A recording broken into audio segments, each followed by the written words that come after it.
बिहार निवडणुकीनंतर भाजपमध्ये मोठे संघटनात्मक बदल अपेक्षित सूत्रांची माहिती। येत्या आठवड्यात मोठ्या संघटनात्मक फेरबदलांची शक्यता। केंद्र आणि राज्यस्तरीय संघटनेत खांदेपालट होण्याची शक्यता।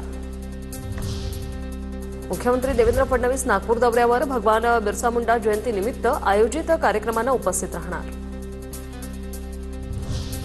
बिहारचे निकाल धक्कादायक अजिबात नाहीत। बिहारचा निकाल याच पद्धतीने लागावे यासाठी निवडणूक आयोग आणि भाजप हातात हात घालून काम करताना दिसत होते। सामना अग्रलेखातून भाजप आणि निवडणूक आयोगावर निशाणा। मतदान केंद्रांवर मतदान ठेवण्यापेक्षा भाजपच्या कार्यालयात ठेवावं। बिहारमधील विजय हा मशीनचा। बिहारमधील निकालावर प्रहारचे नेते बच्चू कडू यांची खोचक टीका।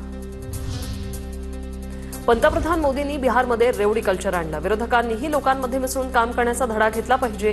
बिहार निवडणुकीवरून खासदार ओमराजे निंबाळकरांचा विरोधकांना सल्ला।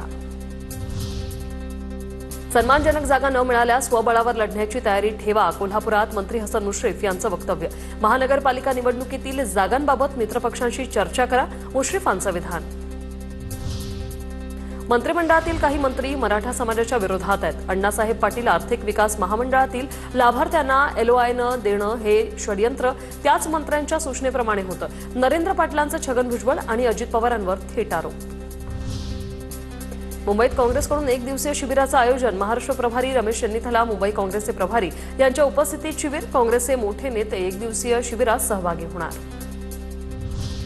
मी कट्टर बीजेपी समर्थक असल्यानं बिहारच्या विजयाचा आनंद। बिहारच्या विजयाबाबत निवेदिता सराफ यांच्याकडून भाजपचं अभिनंदन।